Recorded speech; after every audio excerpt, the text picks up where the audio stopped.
In 1998, Cheshire Police arrested Sally Clark and charged her with the murder of her two baby sons. In 1999, she was convicted of their murder and sentenced to life imprisonment. This conviction and sentence was overturned by the Court of Appeal in 2003 and recognised as a gross miscarriage of justice. She was set free, albeit after 3 years in prison. However, her life had been destroyed. Just 4 years later, she died from alcohol poisoning.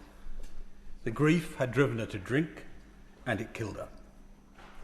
The destruction of an innocent person's life was caused by the police, the prosecution, and the court swallowing the bogus statistical assertions by an alleged expert in her trial. That expert eventually resigned in disgrace, although that did not save Sally Clark. You would think that after this, Cheshire Police and CPS would have been very careful to avoid this happening again, that they would have been very careful to abide by all those rules and guidelines precisely designed to prevent further terrible miscarriages of justice. So let us test exactly that premise. We are uniquely assisted in that process by the fact that the police and prosecution behaviour has been reviewed by two separate police officers, both extremely experienced in precisely this sort of case.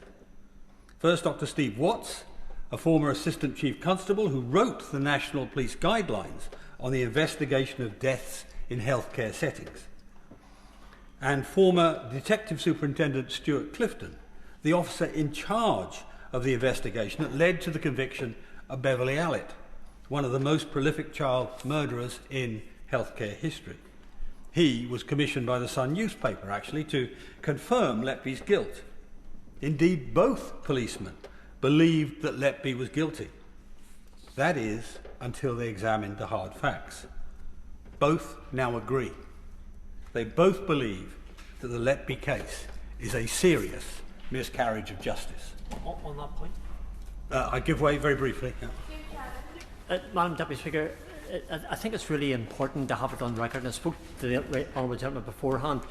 His forensic investigative mind that he has on these subject matters and for this House, I think, with your agreement, Madam Deputy Speaker, I think we should put it on record our thanks to him for that.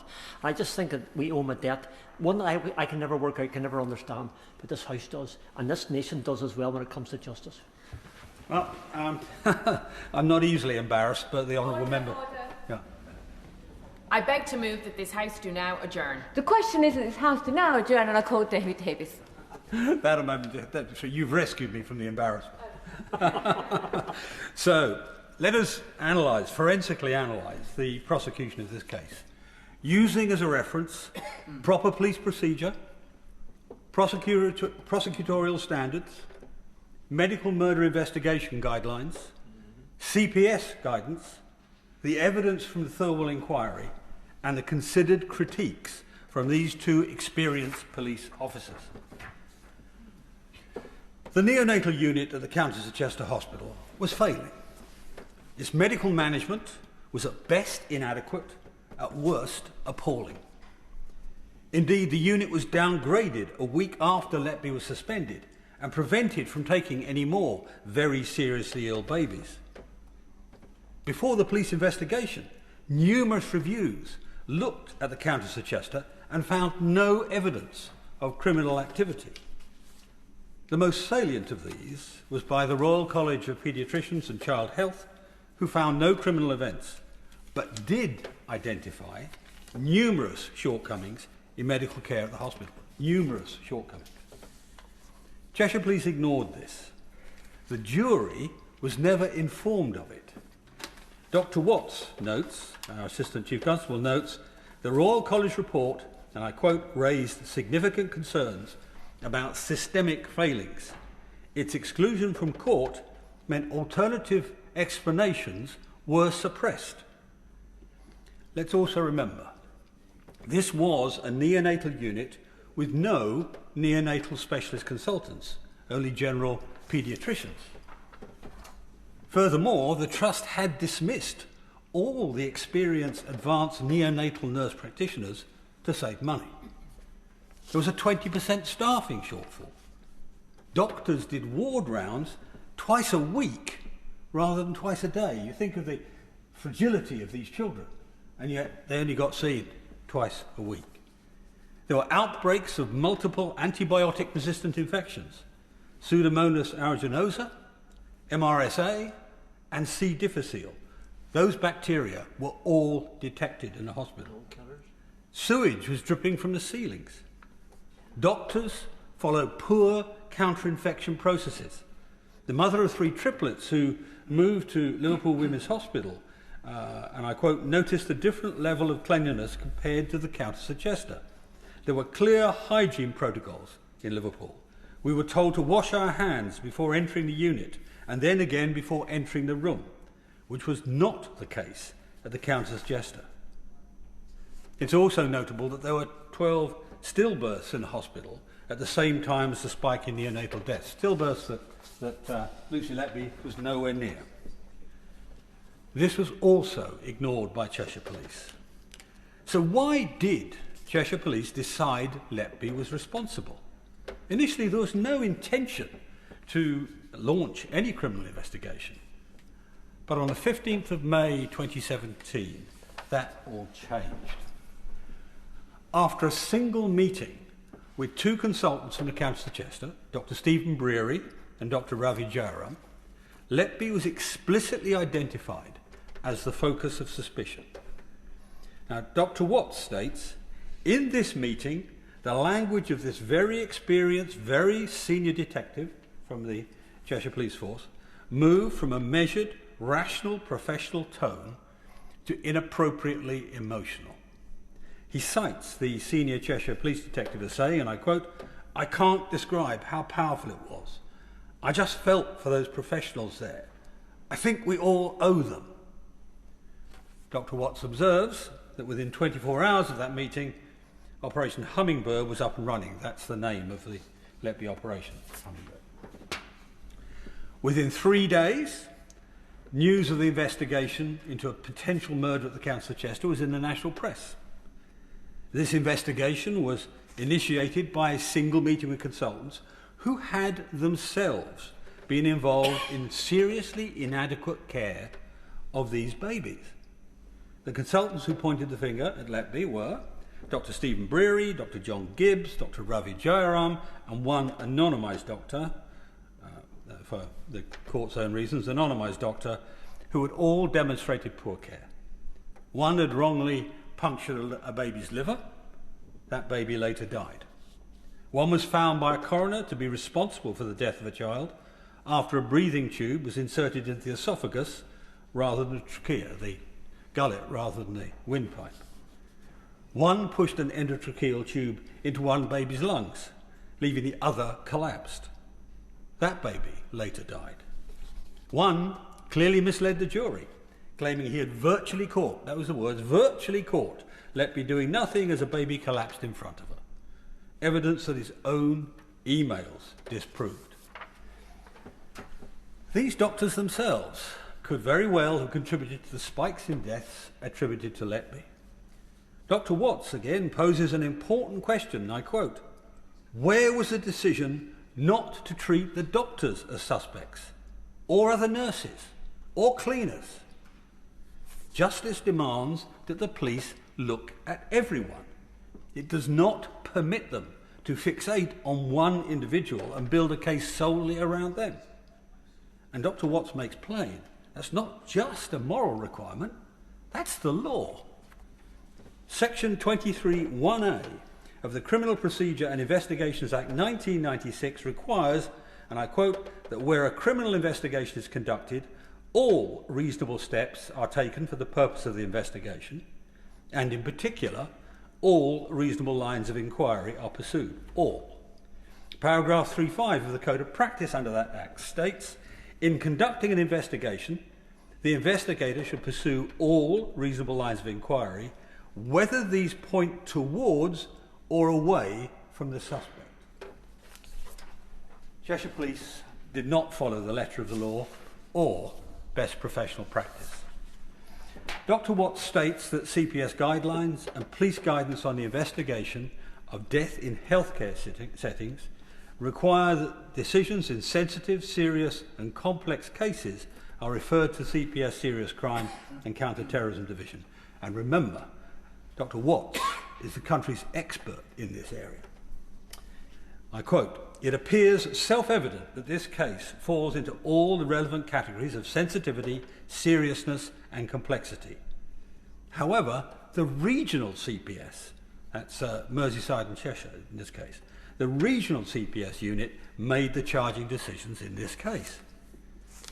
Now this requirement is made plain actually in the current version of CPS referrals, approvals and notifications guidance, which states in terms, homicide allegations involving 4 or more victims and medical authorities should be passed on to the Special Crime Division. The Counter-Terrorism and Special Crime Division is a unit in London basically that specialises in these complicated cases. Plainly, Cheshire Police believed that there were a lot more than 4 victims, so this case should automatically have gone to the Special Crime Division. Failure to refer the case meant that proper safeguards and specialist scrutiny by independent lawyers who had not been closely associated with the investigating team were never implemented. That's very important. Independent and not associated with the original investigating team. When the Special Crime and Counter-Terrorism Division was involved earlier this year, when Cheshire Police put 11 additional charges to them, it's notable they turned them down flat. The Special Crime and Counter-Terrorism Division stated, and I quote, "The evidential test was not met in any of those cases." Now, after failing to refer the case to the correct CPS unit, Cheshire Police then failed to listen to explicit guidance from the National Crime Agency. And again, Dr. Watts points out, on the 26th of May 2017, an email record indicates that the NCA advised Cheshire Police to appoint a panel of relevant experts. They clearly defined the disciplines and provided a comprehensive list. They were forensic and neonatal pathologists, forensic toxicologist and or clinical pharmacologist, a nurse with experience of special baby units, a medical expert with experience on the working practices on a special unit for neonates, an obstetrician, and experts to review the medical statistics. The advice was national best practice, but Cheshire Police ignored it. On the 28th of June 2017, the NCA advisors followed up with a list of potential experts who could fill those posts. Cheshire Police blatantly ignored this too. Instead of drawing up a multidisciplinary panel, Dr. Watts states, and I quote, "Operation Hummingbird built its entire medical case around one expert." That so-called expert was Dr. Dowie Evans. And the warning signs were there before the trial started. Dr. Watts believes that Cheshire Police were clutching at straws to find an expert, and then very quickly and uncritically took a lifeline offered by Evans. Evans ran a business providing, quotes, "expert medical advice," close quotes, in court cases for a high fee. We can identify at least £80,000 paid to him for the Letby case, but the rest is concealed. The true total is likely many times higher. Evans stated, quotes, "This was extra money which helped me keep my daughter in horses, my son in cars." That's his motivation. So he approached the NCA after reading about the case and called it my kind of case. Dr. Watts points out, the backdoor approach by an alleged expert who's clearly looking for work should have sounded warning bells for the senior investigating officer and the investigating team. Having practiced as an expert witness for decades, Evans boasted he had, quotes, "never lost a case." That's not the mindset of a neutral expert. It's the language of someone who tailors his evidence to suit the prosecution's case. This was clearly demonstrated when another very senior judge took the extraordinary step of writing to the presiding judge in the Letby case, alerting him of Evans' failings in a previous case. I think the House should understand quite how unusual it is for a judge to take that step. Lord Justice Jackson described Evans' evidence as, and I quote, worthless, stating, and again I quote, he makes no effort to provide a balanced opinion and his approach amounts to a breach of proper professional conduct. I think later on he also called it tendentious. Terrifying when this single opinion will condemn a young woman to life in prison. Then, when Cheshire Police asked Evans if they should follow NCA guidance and seek other expert witnesses, he said, I do not think it's necessary to consider additional expert opinion at this stage. He wouldn't, of course. Evans was appointed both as the police advisor and expert witness in the trial. Stuart Clifton states, it's illogical to allow Evans to both advise and be the principal prosecution witness, as there is a clear conflict of interest. If this was not warning enough to Cheshire Police, it should have set alarm bells ringing when Evans declared after just 10 minutes of reviewing the case notes that he suspected there was foul play. Dr. Watt states, Evans was not independently selected, but came forward himself, and validators used to assess his opinions were themselves selected without adequate independence by Evans himself. What's more, as Stuart Clifton said, it's completely illogical to allow other experts to view the findings of Evans, since experts are expected to give evidence of their findings and not be corrupted by others. Another prosecution expert, Professor Hindmarsh, was dismissed from his post as honorary consultant at Great Ormond Street just before he gave evidence at the trial. And during the trial, whilst he was giving evidence, he faced a GMC investigation for failures of expertise and posing a risk to his patients. An expert witness chastised for failure of expertise. The jury knew nothing of this. Another prosecution expert, Dr. Bowen, reviewed Evans's work. She faced numerous complaints from her patients' families and later was criticised for ignoring a key symptom in one of her patients. These are the supposed experts that Cheshire Police and CPS chose, rather than a panel of independent experts from all relevant disciplines, as the NCA had advised. 3 times, Cheshire Police's due diligence failed, if indeed they attempted it at all. Now, crucial to the case against Letby was the infamous shift table, presented as evidence that she was on duty for all the incidents when babies collapsed or died. Now, over a period of 13 months, there were 17 deaths, far more than the normal 3 or 4, those expected to be normal, 3 or 4 deaths. Now, Stuart Clifton states, missing from the chart used at trial are deaths which occurred whilst Letby was not on duty, or those where adverse events took place whilst off duty. Cheshire Police, who compiled the table, chose to highlight only the shifts during which Letby was present, disregarding similar events when she was not. The 7 deaths charged as murders were in effect selected because she happened to be on duty. As Stuart Clifton bluntly puts it, Evans cherry-picked the cases to match Letby's shifts, and police used this in their chart to reflect her presence at those events highlighted by Evans. One has to wonder just how he settled on those children where Letby was present. Any qualified statistician could have pointed this out to Cheshire Police. In fact, one did. In April 2018, a police officer approached one of the country's leading statisticians, Professor Jane Hutton, asking her to put a figure on the likelihood of a nurse being on duty during all the deaths and collapses in the unit. It's almost a rerun of the Sally Clark argument. Cheshire Police had signed a consultancy agreement with Professor Hutton. Professor Hutton warned them that their whole approach was wrong. The police then told her the prosecutor has instructed us not to pursue this avenue any further. She challenges them, and the prosecutor tells them to sack her. This falls in direct contravention of Part 3.3 of the Code for Crown Prosecutors, which states, and I quote, prosecutors cannot direct the police or other investigators. Dr. Watts added, this occurrence is particularly egregious. It's not appropriate for the CPS to deter the police from acquiring evidence that may be relevant and available. And Dr. Watts goes on. The Criminal Procedure and Investigations Act 1996 is binding upon the CPS to the same extent as the police. For the CPS to instruct the police to ignore potentially relevant evidence would clearly be a breach of the CPIA. End of quote. But neither the defence nor the jury was told of Professor Hutton's explicit warnings to the police.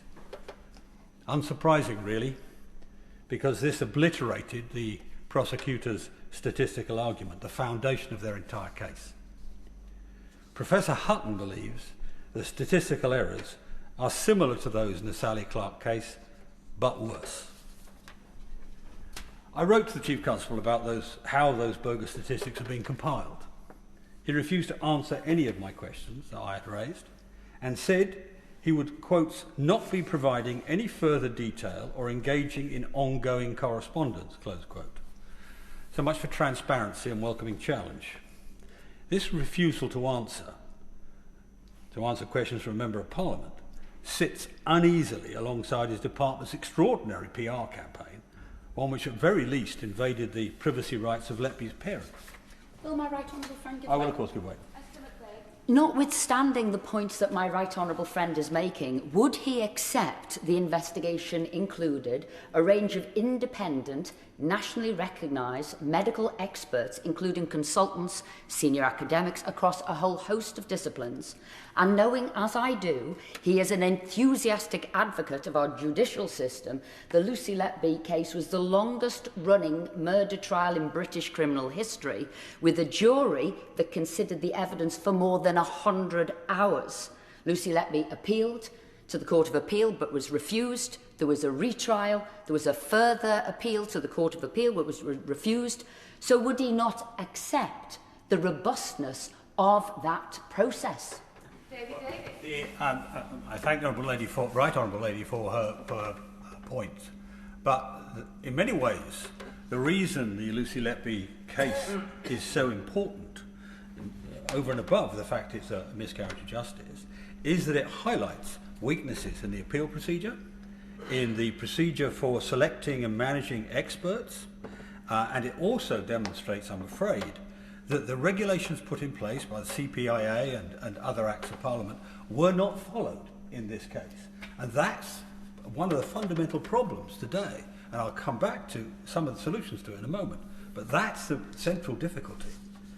Now, finally, there is the question, and it comes back to the checking issue that she quite rightly raises.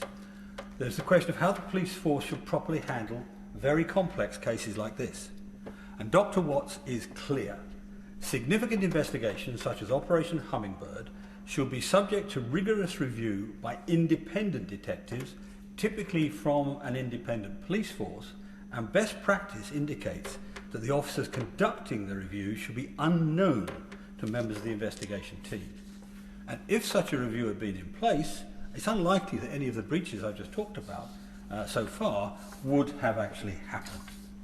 Now, I don't have time in this debate to, I'm already at 20 minutes, to list every egregious failure by Cheshire Police, but given the Netflix broadcast a little while ago, I want to just pick up on the way they actually treated Letby herself. You see, they arrested Lucy Letby 3 times, claiming it was necessary for questioning, despite her freely volunteering to come in for questioning. And Dr. Watts said, remember, an Assistant Chief Constable said, this is completely wrong. It's also extraordinary that this unthreatening young girl was marched in handcuffs, mirroring the way American authorities try to influence public opinion against subjects when they are perp walked to court. Dr. Watts says again, the intelligence about Lucy Letby was that she was non-violent. There was absolutely no justification for her to be handcuffed on those occasions. Letby was also accused in court of lying about being arrested in her pyjamas, but the recent Netflix documentary proves that she was telling the truth. It's astonishing that the police who were in the court, who knew how she was dressed when she was arrested, did not intervene with prosecutors to tell them that they had got it wrong, but left the jury to believe that Lucy was lying about something when she was plainly telling the truth. Frankly, it's astounding the lengths that Cheshire Police were willing to go to manage their own public relations, sometimes I think at the cost of achieving justice. So here we have it. Despite warning signs of the Sally Clark case, we see that Cheshire Police have either ignored or broken the rules, disregarding relevant safeguards time and time again. They failed to pursue alternative lines of inquiry. They failed to refer the case to the appropriate specialist authorities.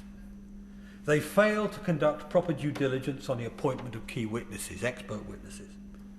They failed to engage with real experts about complex statistical evidence and failed to correctly inform the jury of that fact. They failed on several occasions to disclose critical material to the defence. On the evidence before us, there have been clear and serious departures from statutory guidance and multiple deviations from best professional practice. Because of the way this was handled, the police should, and I would recommend them, to provide Letby's defence team with a whole series of documentation. I'll publish a full list online because of time, but it would include the senior investigating officer's policy books and decision books, records of identified lines of inquiry, logs kept by functional managers, minutes of all the meetings held, from the team meetings right up to the goal coordination meetings. That would at least start to demonstrate what went wrong here. Irrespective of how Cheshire Police respond, I should tell the Minister I shall be writing to the Director of Public Prosecutions about these issues and asking him to review the behaviour both of the CPS and the police.